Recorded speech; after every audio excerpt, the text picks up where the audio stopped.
The station-wide alarm cuts through the din of the celebration of unity as blood-red emergency lights bathe the crowd in crimson. Commander Zarvex's 6 eyes widen in horror as the words flash across every screen on Nexus 7. Emergency protocol activated. Dangerous EARTHBORN warriors RELEAS.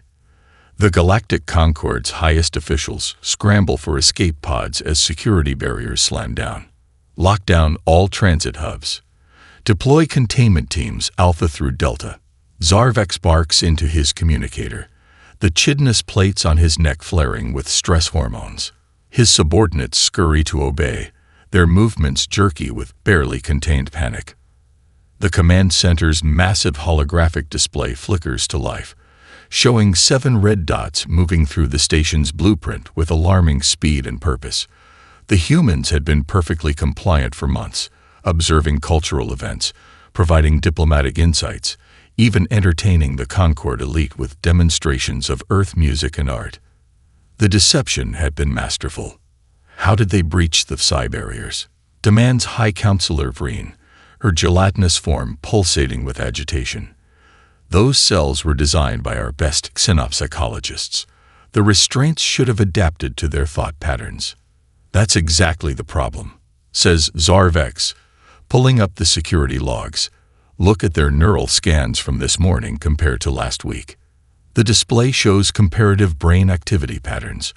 Last week's scans showed predictable patterns, the standard cognitive fluctuations of intelligent beings under observation. This morning's scan showed something the Concorde scientists had deemed theoretically impossible: voluntary neural rewiring. They've been changing their own thought patterns, whispers Vreen, her translucent skin clouding with fear. Every night, altering just enough to confuse the systems without triggering alerts. Security footage from the human containment section appears on screen.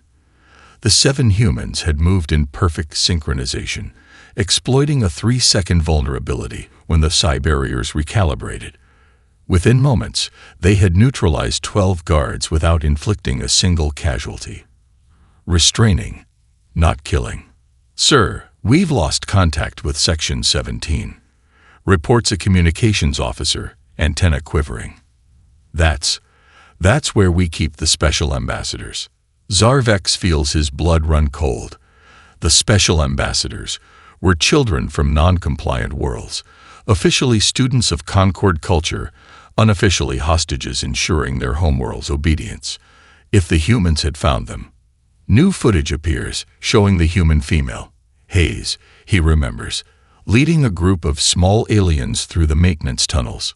She moves with predatory grace, but her hands are gentle as she guides the frightened children.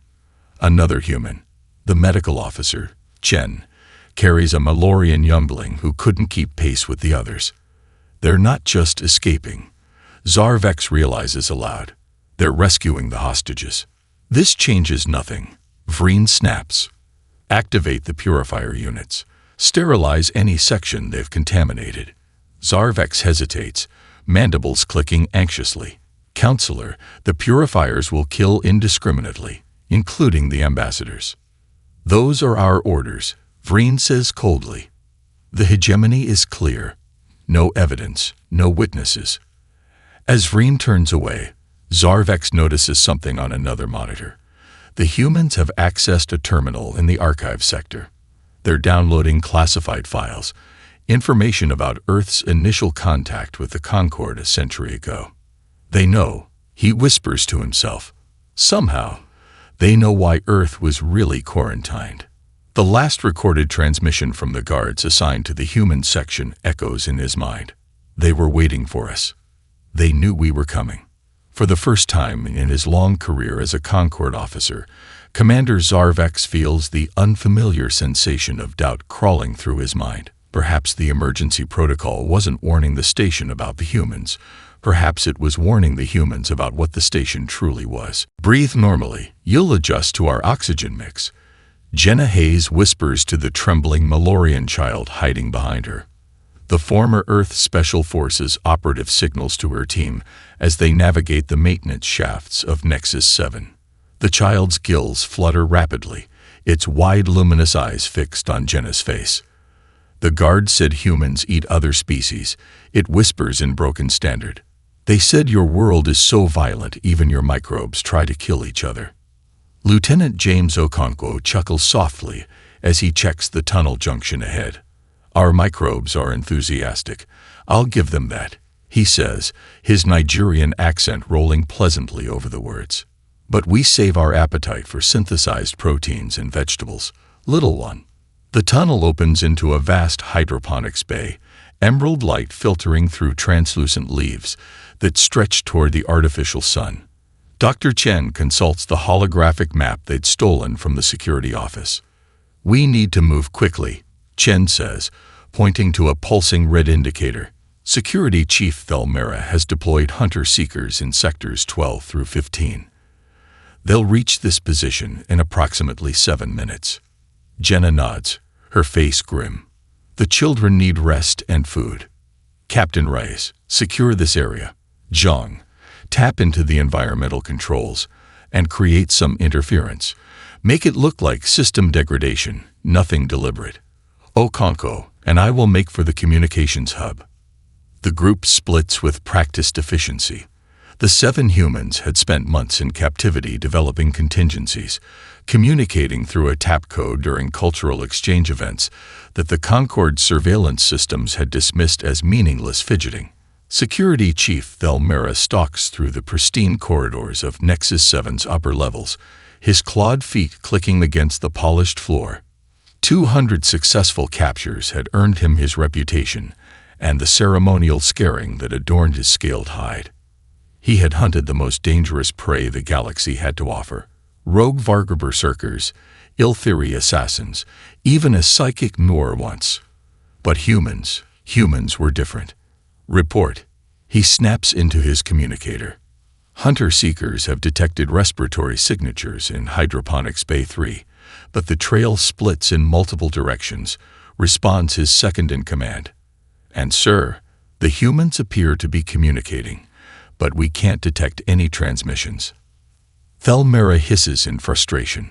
The Concord's xenobiologists had assured him humans were a straightforward predator species, aggressive, territorial, but predictable. Yet these specimens were displaying cooperative pack-hunting behaviors, more sophisticated than anything in the Concord's records. His neural implant chimes with a priority alert.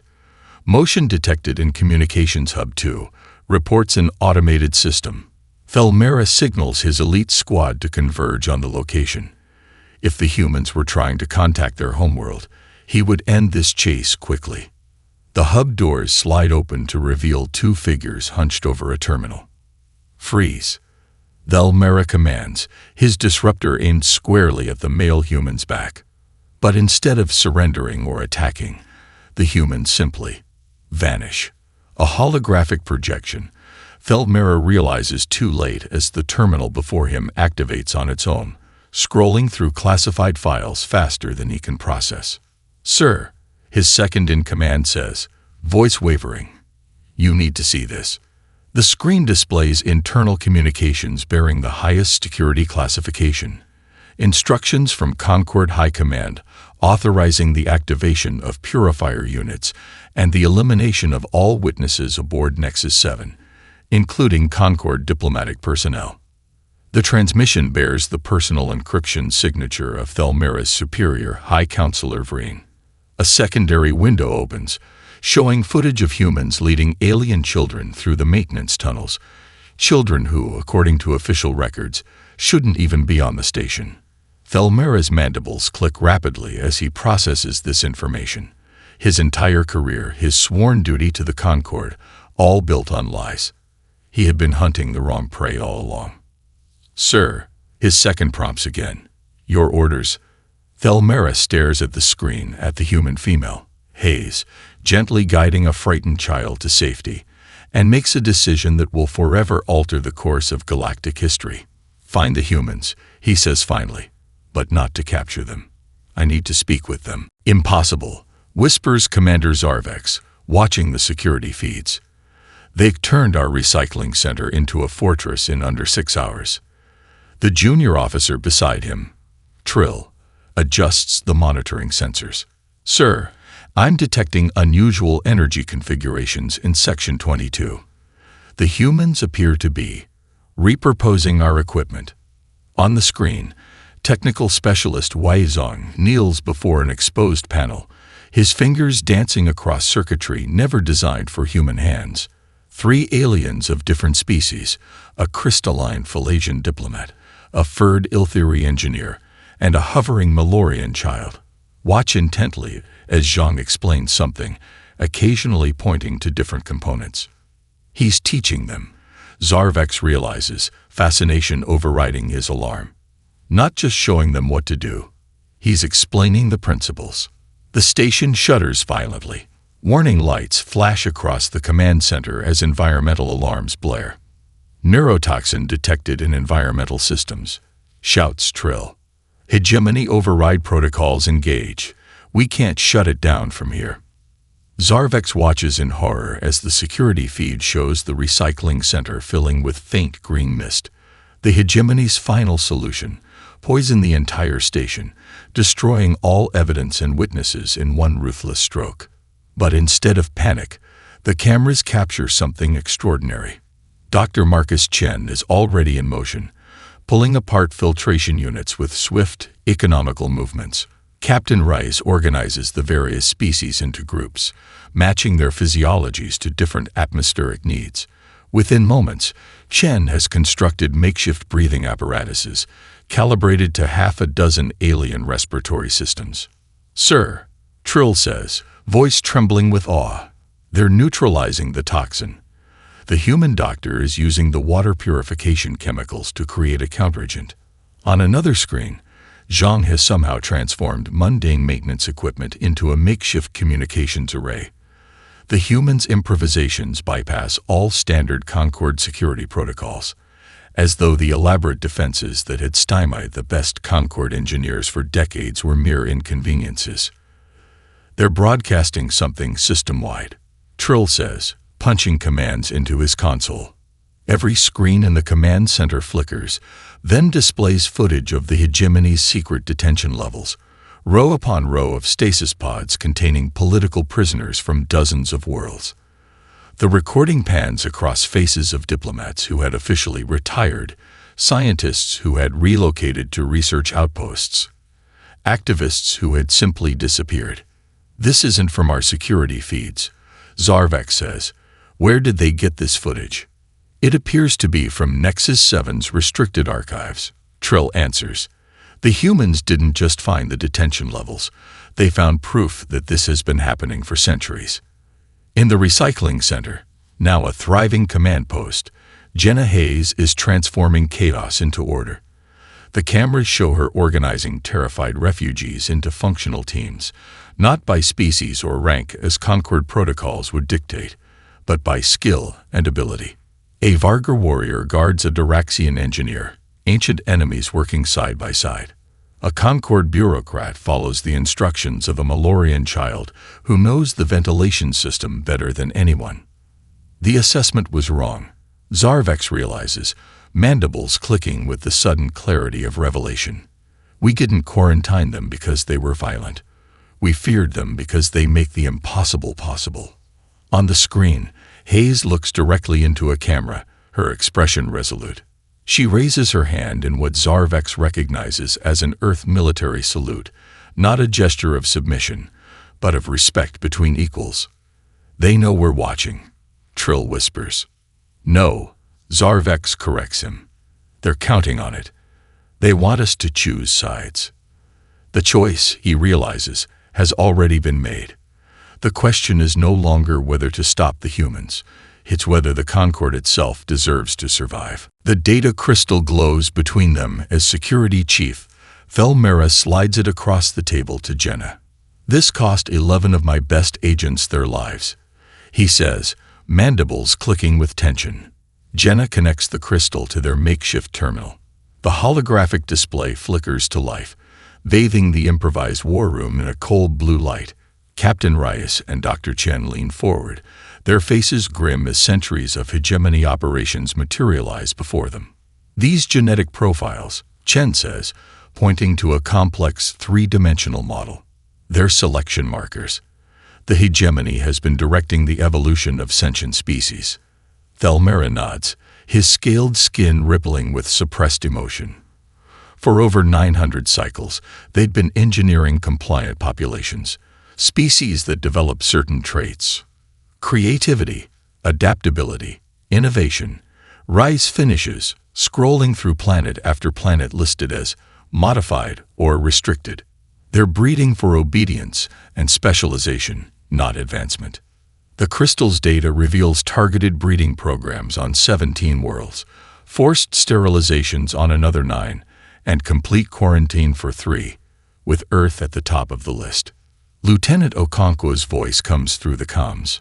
Jenna, I found something in the xenobiology section. You need to see this. 10 minutes later, they stand before a wall of brain scans in the station's central archive. 7 human neural patterns pulse alongside 24 alien species, highlighting connections and pathways in vivid color. This is what they feared, Dr. Chen whispers, touching one of the scans, his own. Human neural plasticity. We can form connections other species can't replicate. Our brains physically rewire themselves in response to challenges. Your species calls it learning, Thelmera says. The hegemony calls it evolutionary contamination. Your adaptive cognition doesn't just solve problems. It inspires other species to develop similar pathways. He gestures to comparison scans showing aliens who had prolonged contact with humans. After just 3 months of observation, my own species began showing heightened neural plasticity. They quarantined us because we're contagious, Rice says with dawning horror. Not with disease, but with ideas. The emergency protocol wasn't triggered by your escape. Thelmera explains, his voice hollow. It was activated when your brain patterns were analyzed during routine medical scans. Someone noticed your neural pathways had adapted to our psi barriers. The station shudders violently. Earthquake-rated shelving units topple like dominoes. Emergency lighting flickers as the primary power grid fails. The station is now on a collision course with Nexus 7's sun. Thelmera continues, steadying himself against a console. All communication to the outside galaxy has been cut off. The hegemony would rather destroy an entire diplomatic hub than let your species expose their manipulation. A priority alert flashes across their screens. Lieutenant Okonkwo's voice tight with urgency. We've got bigger problems than we thought. I found their biological weapons lab. They're not just destroying evidence. They're testing a pathogen designed specifically for Earth. The holographic display shows Okonkwo standing in a sterile laboratory. Behind him, row upon row of containment units hold swirling cultures in suspension. Each bears the same designation, Project Stillness. Targeted cognitive suppression agent. It attacks neural plasticity, Okonkwo explains, transmitting data from the lab systems. It wouldn't kill us. It would just make us, like everyone else, compliant, specialized, unable to adapt. Jenna's hands clench into fists. How close are they to deploying it? That's the worst part, Okonkwo answers. According to these logs, they already have.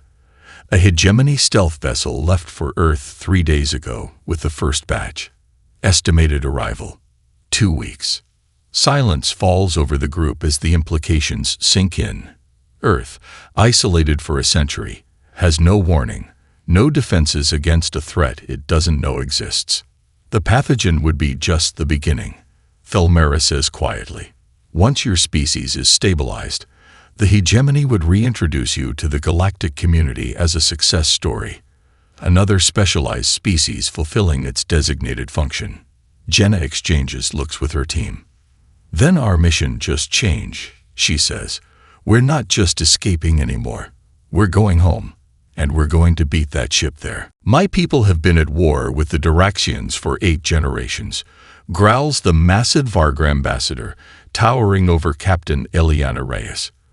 Yet you expect us to share evacuation vessels. The room, a former luxury dining hall now converted to a war council, falls silent as the diminutive human woman steps directly under the Vargur's tusked face. Your children will die just as quickly as Duraxian children when this station hits the sun, she says, her voice carrying to every species present. And the hegemony, which has been profiting from your mutual hatred for centuries, will write the history of both your species. The Vargur's fur bristles as he looms over Reyes, nearly twice her height. His claws extend reflexively. You know nothing of our conflict, human. Reyes doesn't flinch. Instead, she activates a holographic display recovered from the data crystal. Trade manifests, she says calmly. Weapons shipments from hegemony subsidiaries to both Vargur and Duraxian worlds. Different company names, same ownership structure. She rotates the display. And here, genetic modification initiatives targeting your populations. The Vargur were enhanced for aggression, while Duraxians were modified for territorial response. The Duraxian representative steps forward, her scaled hide shifting from blue to a pale yellow of shock. These modifications match exactly with the historical escalation of our conflict. You were engineered to hate each other, Reyes says quietly. Your war enriches them while ensuring neither of your species ever advances enough to challenge hegemony dominance. The revelation stuns the room into silence. In that moment, the station's security bulkheads begin sealing automatically, emergency protocols activating as Nexus 7 continues its degrading orbit. We have less than 10 hours, Jenna announces, entering the room with Thelmera and Dr. Chen. The hegemony has dispatched purifier units to ensure no survivors. We need to reach the emergency vessel in Hangar 12, but it's on the other side of the station. The Vargur ambassador studies the station schematics, then looks at the Duraxian representative. 800 years of ingrained hatred flickers in his eyes, then resolves into something new. My warriors know the combat sections. The Duraxians know the science quadrant. He bares his teeth in what might be a grimace or a smile. Perhaps together we know enough to survive. In the corridors outside, technical specialist Zhang has transformed the maintenance bay into a training center. The dexterous Ilthiri, with their six-fingered hands, practice rewiring door mechanisms under his guidance. A group of telepathic Noor, their luminous bodies pulsing with concentration, work with Lieutenant Okonkwo to create disinformation networks that will confuse the approaching purifiers. Your species calls it adaptive swarm intelligence, Commander Zarvex tells Jenna as they examine holographic maps of the station's most secure sector. The hegemony calls it evolutionary contamination. But I've never seen anything like this. Species that would normally require weeks of diplomatic negotiation are forming functional units in hours. On Earth, we call it crisis brings clarity, Jenna replies, marking potential defensible positions along their escape route. When survival is at stake, old differences matter less than new solutions. A massive explosion rocks the station, the outer defensive perimeter breaching under concentrated assault. Emergency bulkheads seal automatically, separating allies from each other throughout the station. Hegemony purifier units have breached Defense Ring Alpha, announces the station's automated system. Quarantine protocols engage.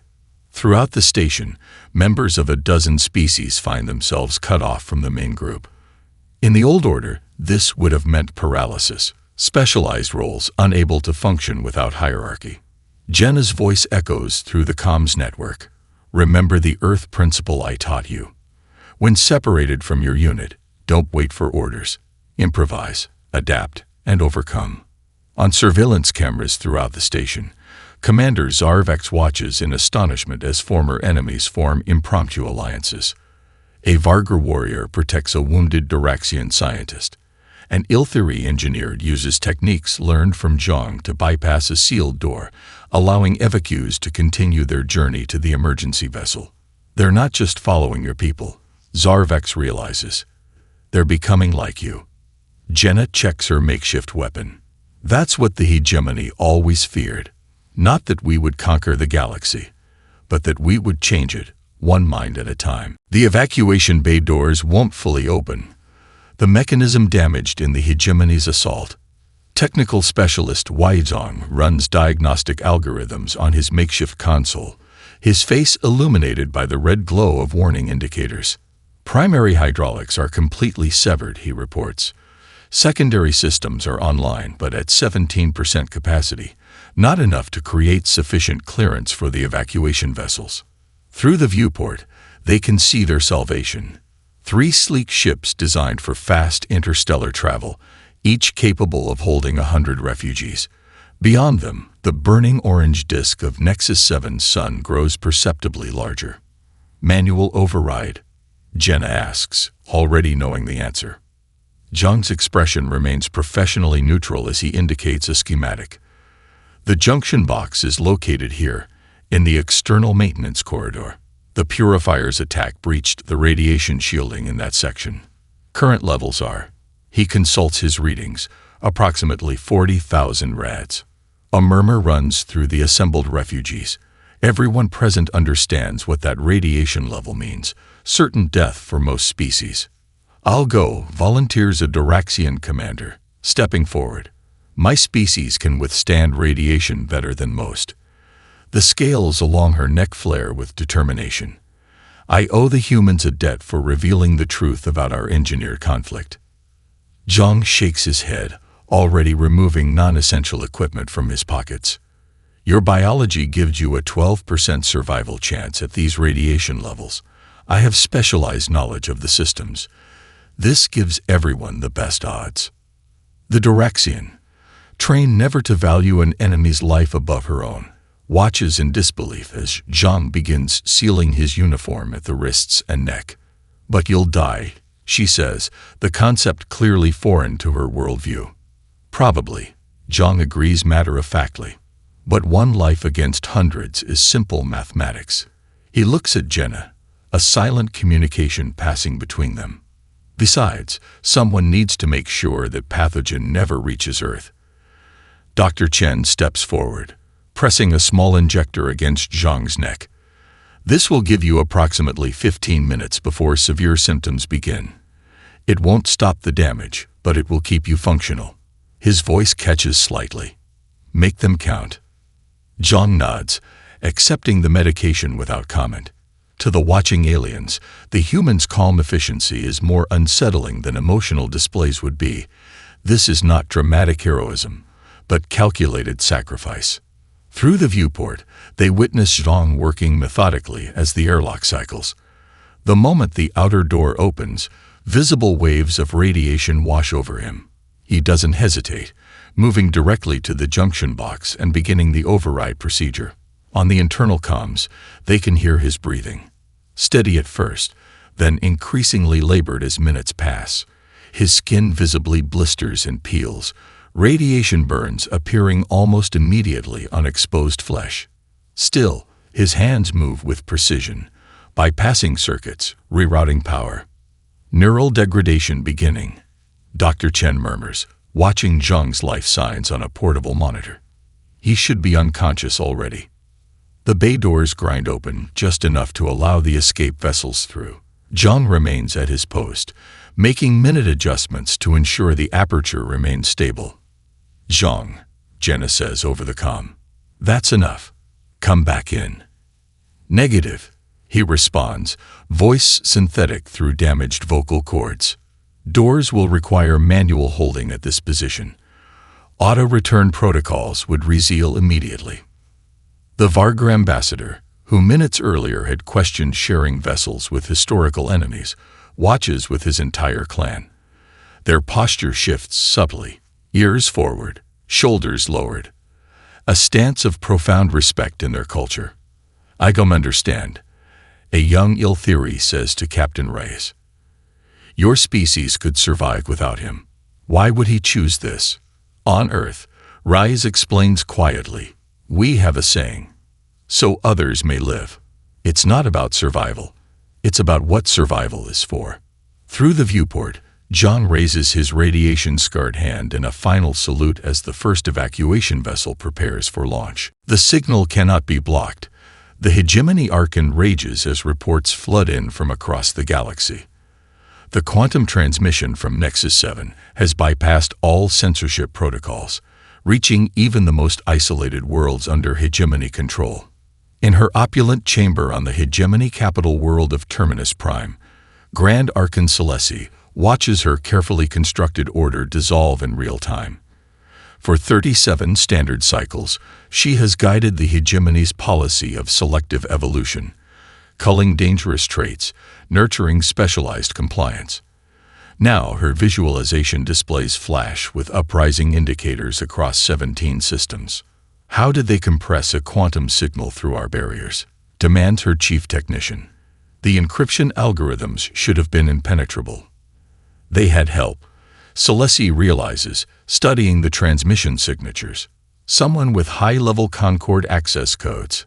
The betrayal stings more than the failure.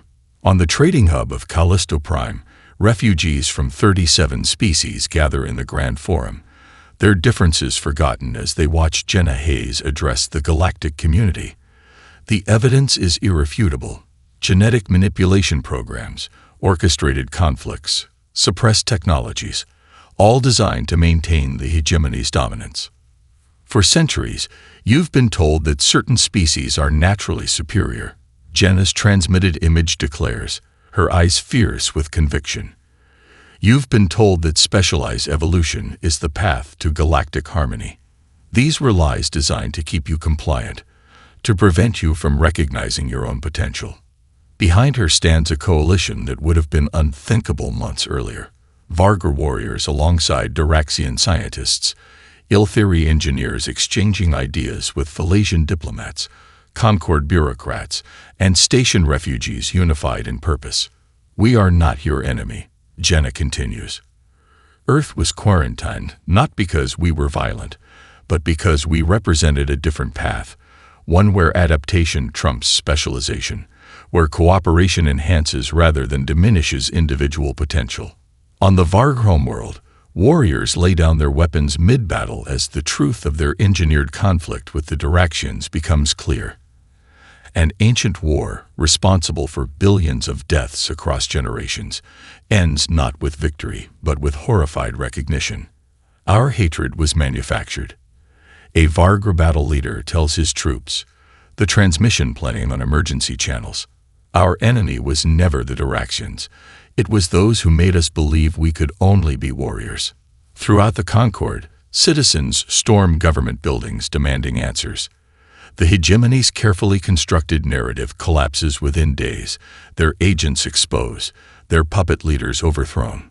Worlds that had accepted their designated function in the galactic order reject their limitations, inspired by the human concept of self-determination. When hegemony warships surround Callisto Prime, threatening orbital bombardment unless the refugees are surrendered, an unprecedented event occurs. Ships from historically enemy species form a defensive line around the planet. Vessels that had never flown in formation create improvised battle strategies, applying human tactical concepts they had learned during the Nexus 7 evacuation. Meanwhile, Captain Rice leads a covert mission to breach the ancient communication barrier surrounding Earth. For a century, the hegemony has maintained a jamming field that prevented any signals from reaching the quarantine planet. We've broken through, Rides reports, her voice tight with anticipation, receiving response from Earth orbital control. The signal that returns shocks everyone. Earth is not the primitive quarantined world they expected. Cut off from the galaxy, humanity has developed in ways the hegemony never anticipated, creating a thriving, advanced civilization without the constraints of Concord influence. The first images from Earth appear on screens across Callisto Prime, showing vast arcologies, orbital habitats, and clean energy systems that rival or exceed Concord technology. But most shocking to the watching aliens is not Earth's technological advancement. It's the diversity within unity, the countless cultural expressions flourishing within a cooperative framework. They tried to contain us. Dr. Chen's voice breaks with emotion. as he watches the images of the home he hasn't seen in years. Instead, they forced us to become what they feared most, truly independent. And as the images from Earth continue streaming to the assembled refugees, a new message arrives. The quarantined world has detected the inbound hegemony vessel carrying Project Stillness and is preparing to intercept. The newly formed Galactic Congress falls silent as the doors open. 1 year after the Nexus 7 revelation, representatives from Earth walk the diplomatic halls for the first time in a century. Leading them is a familiar face, Jenna Hayes, now bearing scars from the final escape from Callisto Prime, when hegemony loyalists made their last desperate stand. Behind her follows an unexpected figure, Lieutenant Okonkwo, rescued at the last moment by Commander Zarvex, who sacrificed himself to activate the command center's emergency teleporter. Okonkwo's left arm is now a Concord prosthetic, a visible symbol of the new integration between human and alien technology. The Congress Chamber, designed by a coalition of architects from 17 species, bears little resemblance to the hierarchical structures of the old Concord, where once hegemony officials presided from elevated platforms. A circular forum allows all voices equal prominence. The chamber itself is a testament to blended design philosophies, Illyria precision, Thoraxian durability, Varga aesthetics, and human adaptability working in harmony. As Jenna takes the podium, screens display the transformed worlds once ravaged by engineered conflicts, now rebuilding with human guidance. The Varga Daraxian Cooperative Zone, once the galaxy's most bitter battleground, now hosts the largest joint scientific institute in known space. The former hegemony breeding facilities have been repurposed as centers for genetic restoration, returning manipulated species to their natural evolutionary paths. "You have a saying in the old Concord records," she begins, her voice carrying to every delegation. "Emergency protocol. Dangerous Earthborn warriors released." It was meant as a warning, but became a promise of liberation. The Congress erupts in thunderous approval, a cacophony of different biological expressions of enthusiasm, from the subsonic rumbles of the crystalline Philasians to the luminescent pulses of the Noor. "Your fear was justified," Jenna continues when the chamber quiets. "We are dangerous, dangerous to oppression, dangerous to manipulation, dangerous to the belief that any being should control another's destiny." The holofield above the chamber displays the moment that had changed everything. Technical specialist Weijung's sacrifice at the evacuation bay doors. The image transitions to its unexpected aftermath. Zhang, permanently altered by radiation but alive, having been recovered by an Earth rescue team that intercepted the hegemony vessel carrying Project Stillness. The hegemony believed specialization was strength and adaptability was chaos, Jenna says, gesturing to Zhang, who sits in a life support chair in the Earth delegation. They were wrong. True strength comes from diversity of thought, from the collision of different perspectives, from the willingness to change. The final resolution appears on the chamber's displays. Earth's status officially changed from quarantine threat to dangerous but necessary.